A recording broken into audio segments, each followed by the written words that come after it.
Hi guys, स्वागत है मेरे यूट्यूब चैनल MLC में। आज हम क्लास 10 के मॉडल सेट 2026 का सेट 1 का ऑल ऑब्जेक्टिव क्वेश्चन का सॉल्यूशन जानने वाले हैं। चलिए शुरू करते हैं। क्वेश्चन 1 नंबर क्वेश्चन देखते हैं। जेड स्क्वायर माइनस 64 के शून्यक है। इसमें जेड का वैल्यू क्या होगा, इसको हम लोग देखेंगे। क्वेश्चन है जेड स्क्वायर माइनस 64। इसमें हमको जेड का मान निकालना है, तो इसका शून्य का मान निकालना है। जेड स्क्वायर बराबर ये इधर माइनस में इधर आएगा तो प्लस में, जेड बराबर ए स्क्वायर में इधर आएगा तो रूट 64 का रूट होता है 8। Option number A. 2 number question देखते हैं। दिए गए बिंदुओं पी का मान दिया गया, क्यू दिया गया, आर दिया गया। इसमें कौन सा बिंदु एक्स को प्रतिच्छेद करेगा, ये हमको देखना है। जब हम 2 नंबर का ग्राफ बनाएंगे और देखेंगे तो सब एक ही एक्स के ही अक्ष पर तीनों बिंदु आरोपित हैं, तो इसका ऑप्शन नंबर हो जाएगा डी। अगला क्वेश्चन है 3 नंबर। 3 नंबर है कि दो समपरिमेय संख्याओं के बीच कम से कम कितनी विषम परिमेय संख्या हो सकती है, तो इसका आंसर हो जाएगा 3 नंबर का 1। 3 नंबर का सही आंसर होगा ए नंबर। 4 नंबर का क्वेश्चन है दो क्रमिक विषम संख्याओं का HCF यानी कि मौसा क्या होगा। तो कोई भी दो क्रमिक विषम संख्याओं का लेंगे तो इसका मौसा हो जाता है 1। जब हम इसको सॉल्व करते हैं तो इसका आंसर होता है 1 हमेशा। तो इसका सही आंसर हो जाएगा ऑप्शन नंबर। 5 नंबर क्वेश्चन है कि दो चर YZ में रेखीय समीकरण AY plus BZ plus C equal to 0 में कितने अधिकतम हल संभव है। तो देखिए इसमें A का मान हम कुछ अलग रखेंगे तो A का मान अलग आ जाएगा, इसका वैल्यू B के जगह अलग मान रखेंगे तो इसका अलग हो जाएगा। तो यानी कि इसका जो आंसर होगा ये अनगिनत होगा। चलिए 6 नंबर क्वेश्चन को देखिए। 6 नंबर क्वेश्चन बोला है कि संगत समीकरण युग्म द्वारा निरूपित रेखाएं कैसी होती है। तो इसका ऑप्शन नंबर ए सही हो जाएगा। ए कैसे होगी, प्रतिच्छेदी।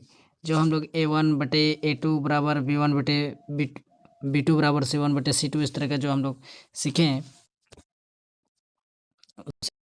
7 नंबर क्वेश्चन है x square minus 5x plus 6 equal to 0 का मूल ज्ञात करना है। तो सबसे पहले इसका हम लोग गुणनखंडन करते हैं। तो एक्स स्क्वायर लिखेंगे, x square minus 5x plus 6 बराबर 0। इसका हम लोग गुणनखंडन करेंगे तो एक्स स्क्वायर, ये दो संख्या लेना होगा जो जोड़ या घटाव करने पर -5x आ जाए और गुना करने पर 6 आ जाए। तो हम लोग 3 और 2 ले लेंगे, -2x minus 3x plus 6 equal to 0। X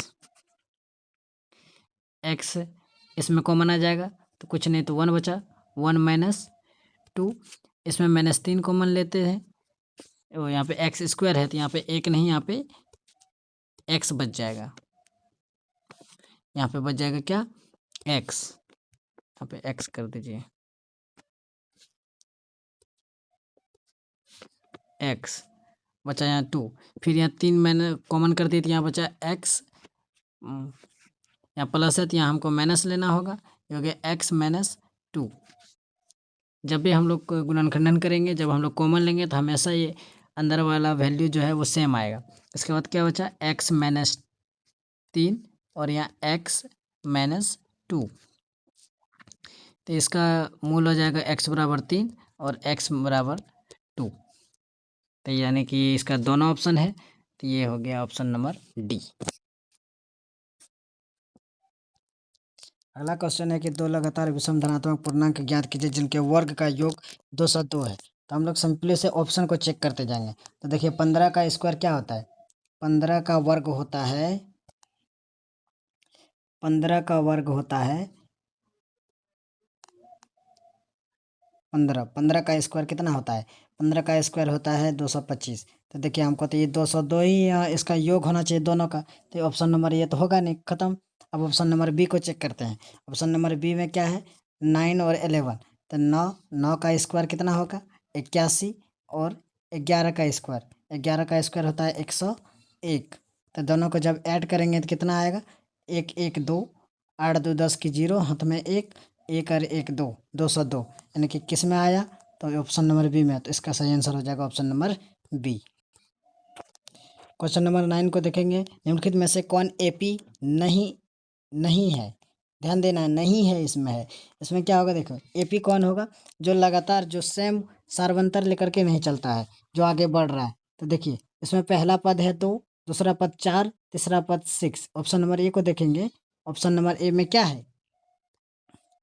option number में है, पहला पद है 2, फिर 4, फिर 6, यानी कि दो दो आगे बढ़ रहा है। इसमें दो दो आगे बढ़ रहा है, तो इसका तो सार्वंतर 2 है, तो ये यानी सही है।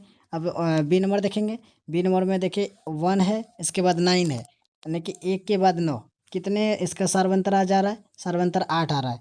फिर 9 के बाद 8, 9 8 जोड़ते हैं 17, हाँ ये भी सही है। ऑप्शन नंबर सी को देखते हैं। ऑप्शन नंबर सी में क्या है? -10 -6, यानी कितना घटा? 4, 4 4 इसमें ठीक है, इसमें भी सार्वंतर आ रहा है 4 4। तो अब हम लोग डी नंबर देखते हैं। 1 में 4 माइनस करेंगे तो इसका सार्वंतर आएगा 5। फिर 9 में 4 माइनस करेंगे तो आएगा 5, ठीक है, यहाँ तक सही है। इसके बाद फिर यहाँ 16 में 9 घटाएंगे तो यहाँ 7 आ जाएगा। इसका सार्वंतर में यहाँ डिफरेंट आ गया, और जबकि हमको हमारा एपी में समांतर श्रेणी में कभी भी सार्वंतर में डिफरेंट नहीं आना चाहिए। तो इसका इसमें कौन सा एपी नहीं है, यानी समांतर श्रेणी नहीं है, तो ऑप्शन नंबर डी सही आंसर हो जाएगा इसका, option number D. 10 number question देखते हैं। 10 नंबर है कि 1 4 7 10 के 28वां पद का मान कितना होगा? हमें 28वां पद निकालना है, यानी कि हमें ए 28 निकालना है। कौन सा पद निकालना है? 28वां पद, ए 28। ध्यान दो यहाँ, सबसे पहले इसका पहला पद दिया गया है। पहला पद कितना दिया गया? ए बराबर पहला पद है 1 है। इसका हम लोग यहाँ से सार्वंतर निकाल सकते हैं। सार्वंतर डी बराबर कितना है? डी बराबर हम लोग दूसरे पद में पहला पद को घटा देंगे तो निकल जाएगा। 4 में 1 घटाएंगे तो कितना निकलेगा? 4 में 1 घटा दिए तो कितना निकला? 3। यहाँ से डी हमको पता चल गया, और हमें निकालना है ए 28। हमें क्या निकालना है? ए 28। फॉर्मूला हम लोगों को पता है, A plus N minus 1 into D, ये होता है फॉर्मूला। ए का मान 1 है, प्लस एन का मान कितना है? एन का मान देखो यहाँ पे, यहाँ 28 है।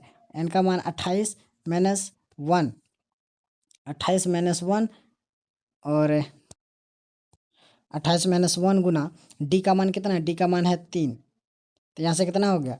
1 प्लस 28 में 1 गया तो 27, 27 गुना 3। हम लोग 27 को जब 3 से गुना करेंगे तो कितना आएगा? 27 को 3 से गुना करेंगे तो 1 प्लस 27 को 3 से गुना करेंगे तो होगा 81, है ना। तो 81 और 1 कितना हो गया?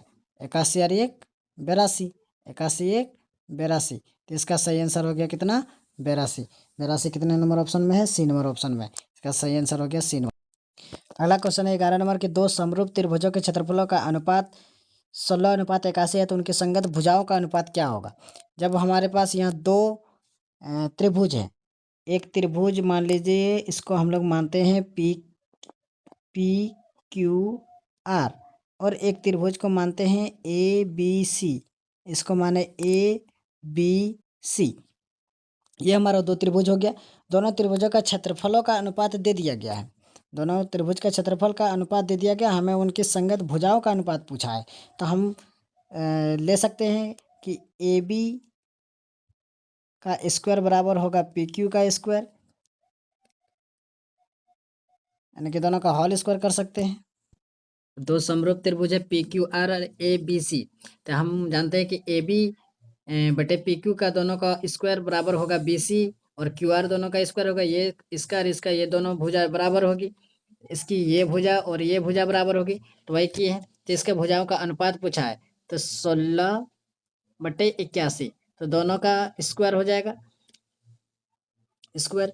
तो कितना का स्क्वायर होता है? 16 4 का स्क्वायर होता है, और 81 9 का स्क्वायर होता है, यानी कि इसका सही आंसर हो गया 4:9।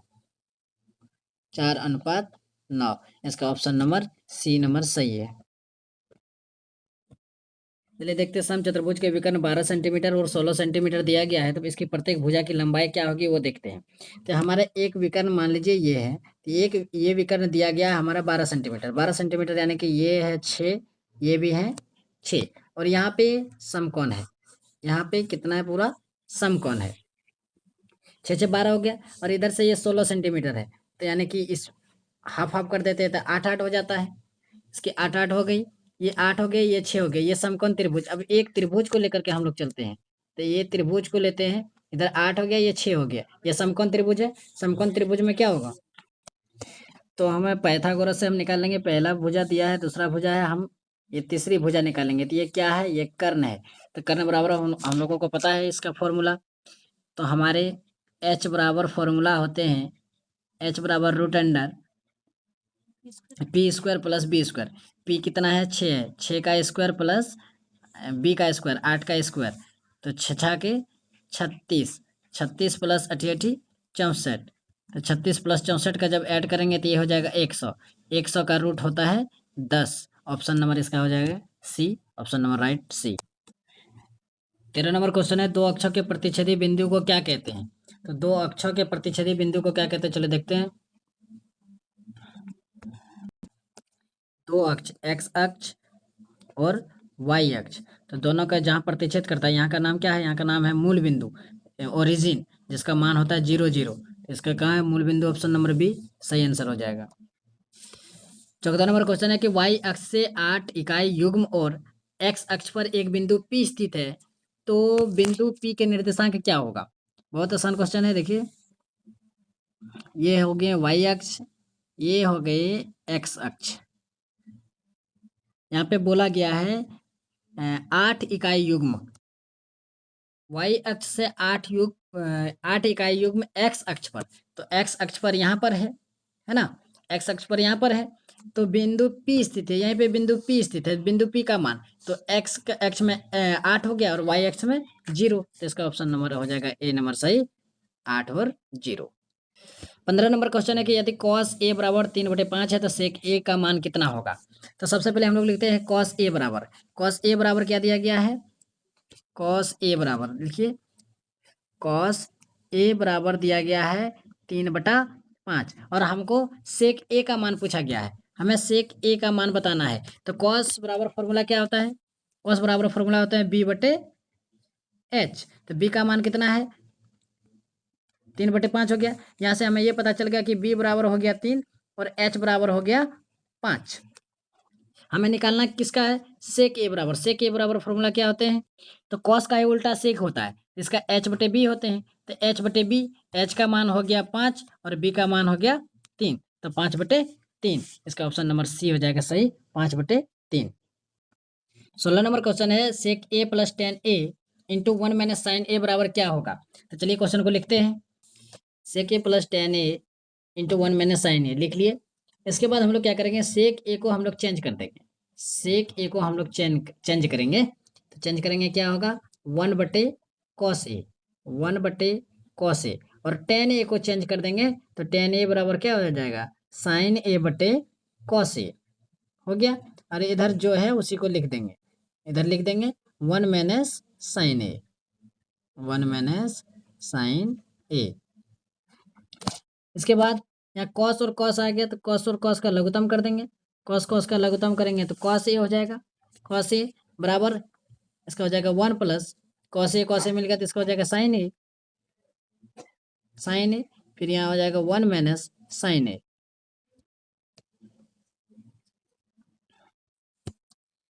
इसके बाद इसका गुना कर देंगे, इधर 1 प्लस जो 1 माइनस जो साइन ए है, या 1 प्लस साइन ए से गुना करेंगे, या फिर ये देखिए ये फॉर्मूला में पुट हो जा रहा है a+b a-b बराबर फॉर्मूला होता है a² माइनस b²। लिखिए यहाँ a² माइनस b की जगह क्या है, साइन स्क्वायर ए b² बटे कॉस ए, तो यहाँ पे 1 माइनस साइन स्क्वायर बराबर फॉर्मूला होता है कॉस स्क्वायर ए बटे कॉस ए, तो कॉस ए और यहाँ का एक कॉस कट गया, तो क्या बचा, बचा कॉस ए, इसका सही आंसर हो जाएगा cos A, cos A option number है बी नंबर में, बी नंबर ऑप्शन सही हो जाएगा, इसका बी नंबर ऑप्शन सही हो गया। 17 नंबर में क्वेश्चन में पूछा कि कॉट ए बराबर 1 है तो ए का मान क्या होगा। तो ये कितना डिग्री बराबर है, कॉट का कितना डिग्री का मान 1 होता है, तो देखिए टेन और कॉट, टेन 45 डिग्री और कॉट 45 डिग्री, टेन 45 डिग्री और कॉट 45 डिग्री दोनों का मान एक होता है, tan 45 डिग्री और cot 45 डिग्री का मान एक होता है। इसका सही ऑप्शन हो जाएगा ऑप्शन नंबर सी, 45 डिग्री। चलिए अगला क्वेश्चन देखते हैं। 18 नंबर क्वेश्चन है कि जब किसी सीधे खड़े खंभे की छाया उसकी ऊंचाई बराबर हो तो सूर्य का उन्नयन कोण कितना होगा? तो इसका हो जाएगा 45 डिग्री मान। इसका मान हो जाएगा 45 डिग्री। सही आंसर इसका हो जाएगा 45 डिग्री। इसके बाद अगला क्वेश्चन है कि 19 नंबर क्वेश्चन है कि चतुर्भुज के चारों कोनों का योग कितने डिग्री का होता है? ये हम सभी जानते हैं कि चतुर्भुज के चारों कोनों का योग हमेशा 360 डिग्री का होता है। इसका ऑप्शन नंबर सही हो जाएगा option number B. 20 number question है कि दशमिक संख्या 111 है, यानी decimal number 111 is set to, तो ये क्या है? तो ये पूर्ण संख्या भी है, ये पूर्ण संख्या भी है और ये प्राकृत संख्या भी है 111, परिमेय संख्या भी है, यानी इसका आंसर हो जाएगा all of this, option number D. 21 number question है कि किसी त्रिभुज एबीसी के दो भुजा AB बराबर 7 सेंटीमीटर और BC बराबर 4 सेंटीमीटर है। निम्न में से तीसरा भुजा के लिए माप के लिए क्या संभव हो सकता है? 6, 8, 12। तो इसमें क्या संभव हो सकता है ये देखते हैं। इसमें बोला नहीं है कि कौन सा P है, कौन B है, कौन H है, बस एक त्रिभुज बोला गया किसी त्रिभुज में।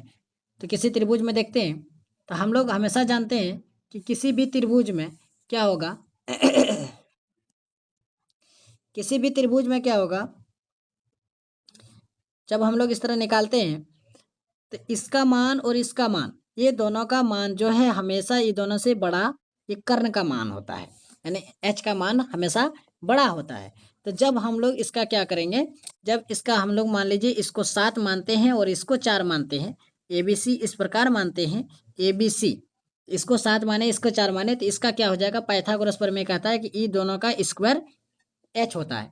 तो h बराबर ई दोनों का स्क्वायर होता है। तो 7 का स्क्वायर प्लस रूट अंदर 7 का स्क्वायर प्लस 4 का स्क्वायर, सती सती 49 प्लस 4 चौक 16, सती सती 49 प्लस 16 कितना हो गया, 49 और 16 को जब ऐड करेंगे तो होगा 64। इसका 64 का रूट हो गया 8, यानी कि एक ऑप्शन नंबर बी आ रहा है। बट एक ऑप्शन है कि ए और बी दोनों, तो हम लोग इसको भी चेक करके देखते हैं। इसका चेक कैसे करेंगे, अब की बार हम लोग क्या करेंगे, AC का मान ही 7 मान लेते हैं। जब अब की बार हम लोग AC का मान 7 मान लेते हैं, जब एक दूसरा त्रिभुज बनाए हम लोग और इसको 7 मान लीजिए, तो बेस जो है बेस तो 4 रहने देते हैं। इसके बाद क्या होता है, जब हम लोग P निकालेंगे तो P बराबर पाइथागोरस प्रमेय कहता है कि P बराबर रूट अंडर होगा h square minus B square. तो एच स्क्वायर यानी कि h का मान कितना है, 7 का स्क्वायर माइनस 4 का स्क्वायर। तो 7 का स्क्वायर कितना हो गया, 7 का स्क्वायर हो गया 49 माइनस 16, 49 माइनस 16। जब 49 में 16 को घटा देंगे तो 49 में जब 16 घटाएंगे तो कितना बचेगा, रूट अंडर 36, 36 का रूट कितना हो जाएगा 6, यानी कि ऑप्शन नंबर ए, यानी कि ऑप्शन नंबर ए और बी दोनों संभव है, इसलिए इसका ऑप्शन नंबर कितना हो जाएगा सही, इसका ऑप्शन नंबर हो जाएगा डी, क्योंकि ये दोनों संभव है। जब दोनों को हम लोग चेक किए तो दोनों संभव हुआ। 22 नंबर क्वेश्चन है कि एक पासे को उछालने पर एक सम संख्या आने की प्रायिकता क्या होगी?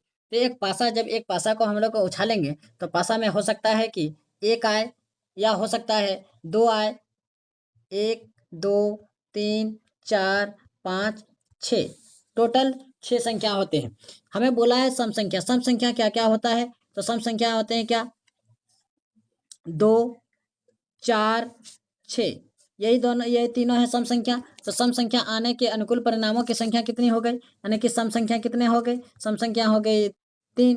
और हमारा जब हम प्रायिकता निकालते हैं, तो प्रायिकता बराबर फॉर्मूला क्या होता है, प्रायिकता बराबर फॉर्मूला होता है कि अनुकूल परिणामों की संख्या बटे कुल परिणामों की संख्या। कुल परिणाम 6 है, 6 दे दिए, जब कटाएंगे 3 का 3, 3 दूनी 6, यानी कि 1/2।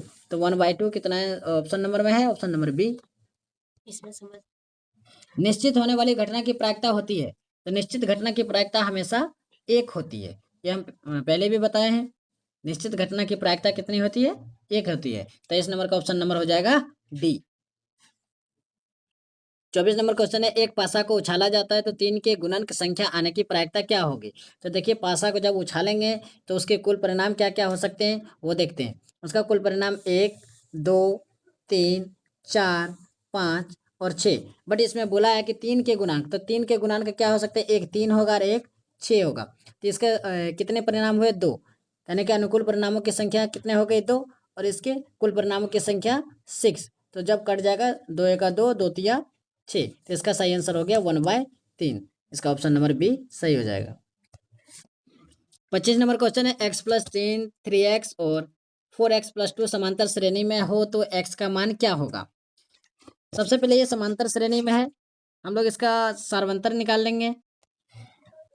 ये समांतर श्रेणी में है तो दोनों साइड बराबर होगा, तो हम इसको माइनस करके देखते हैं। दूसरे पद में पहला पद को घटाते हैं तो 3x - x + 1 x + 3 बराबर, इसको अब दोबारा दूसरे पद में पहला पद को घटाते हैं तो 4x + 2 माइनस करेंगे तो होगा 3x 3x - x ± -3 बराबर 4x + 2 - 3x। 3x में एक x चला जाएगा तो कितना बचेगा 2x - 3, और इधर देखिए ये 4x और -3x प्लस माइनस माइनस हो जाएगा तो x + 2 बच गया। तो ये देखिए प्लस में इधर आएगा तो माइनस में, तो 2x - x बराबर 2, ये इधर माइनस में इधर आएगा तो प्लस में, तो 2x में एक x चला गया तो x बराबर 5 आंसर। इसका ऑप्शन नंबर बी हो जाएगा सही। 26 नंबर क्वेश्चन है कि 5, 6, 8, 9 और x तथा 13 का माध्य 10 हो तो x का मान ज्ञात करना है। हमको माध्य दिया गया है, इसका x मान ज्ञात करना है। हम सभी को पता है कि जो संख्या दिया गया है सभी का ऐड कर देंगे, सबका ऐड करने पर जितना संख्या उतना संख्या से भाग लगा देते हैं तो हमारा x का मान निकल जाता है। चलिए उसको देखते हैं। तो सभी का जोड़ करके उसका जितना संख्या दिया गया उससे डिवाइड कर देंगे तो उससे हमारा x का मान निकलेगा। सबका जोड़े बराबर 10, तो सबको जोड़ेंगे तो देखिए सबको जोड़ने पर आता है 41। सबको जोड़ने पर कितना आता है 41। 41 + x बटे 6 बराबर माध्य दिया गया 10। ये इधर भाग में है 6, इधर आएगा तो गुना में हो जाएगा, यानी कि 41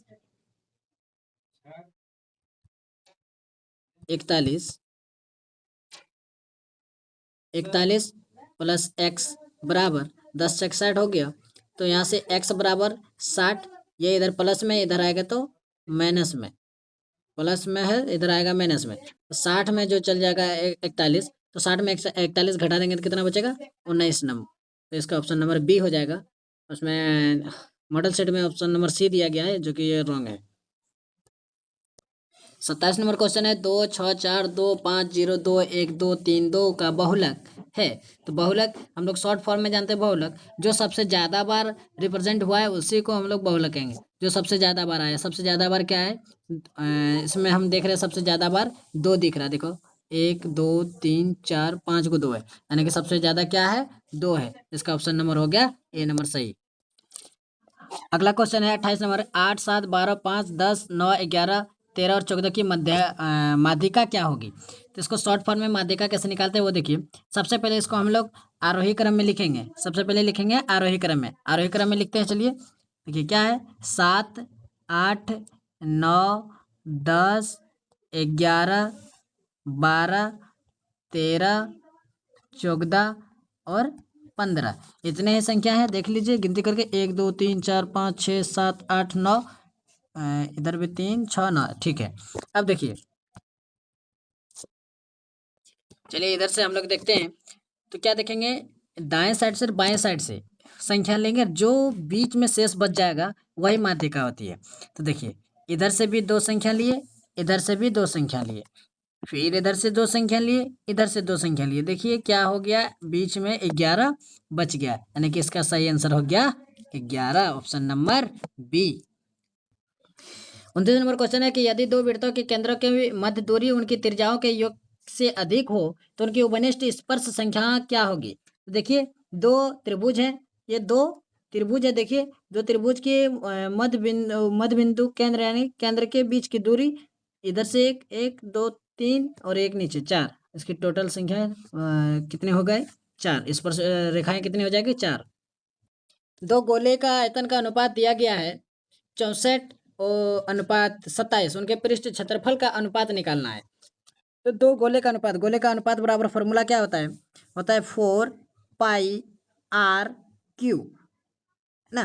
एक गोला का हम लोग R1 मानते हैं और एक गोला का हम लोग R2 मानते हैं, इसका भी 4 पाई R2 का क्यू। तो अब क्या हो गया 4 पाई कट गया, क्या बचा, R1 का Q और R2 का Q। तो यहाँ से क्या होगा, R1 और R2 का Q हम लोग देखेंगे, R1 और R2 का Q देखेंगे तो हम लोगों का तो इसका अनुपात तो दिया गया था, यानी कि R1 बटे R2 का होल क्यू लिख सकते हैं। होल क्यू बराबर हमें अनुपात दिया गया है 64 बटे 27। तो इसका भी यहाँ होल क्यू करते हैं, तो होल क्यू करेंगे तो 64 का होल क्यू कितना हो जाएगा, यानी 4, और 27 का क्यू, 27 का क्यू कितना होगा, 27 का क्यू होगा 3, तो 4:3, यानी कि एक R1 का मान, R1 का मान जो है 4 आ गया और R2 का मान जो है वो 3 आ गया। अब हमको बोला है कि इसका जो है पृष्ठीय क्षेत्रफल, गोले का पृष्ठीय क्षेत्रफल का अनुपात निकालना है। तो गोले का पृष्ठीय क्षेत्रफल बराबर जो फॉर्मूला होते हैं 4πr²। इसका फॉर्मूला क्या होता है, 4πr²। तो 4πr² यानी R1 मान लेते हैं, फिर इसको मानते हैं 4πr2 का स्क्वायर। तो 4π कट गया और इसमें क्या बचा, R1 का स्क्वायर, R2 का स्क्वायर। R1 कितना है 4 और R2 कितना है 3, तो 4 का स्क्वायर और 3 का स्क्वायर, 4 का स्क्वायर और 3 का स्क्वायर, तो 4 चौक 16 बटे 9। इसका क्या आ गया, 16:9, यानी ऑप्शन नंबर कितना है, 16:9, option number C, option number C हो गया। ये था लास्ट क्वेश्चन। सभी क्वेश्चन का सॉल्यूशन हम लोग बहुत आसानी तरीके से देखें। इसी तरह का वीडियो और देखना चाहते हैं तो इस चैनल को सब्सक्राइब करें और अपने दोस्त के पास भी शेयर करें, जिससे वो भी इस वीडियो का लाभ उठा सके। धन्यवाद।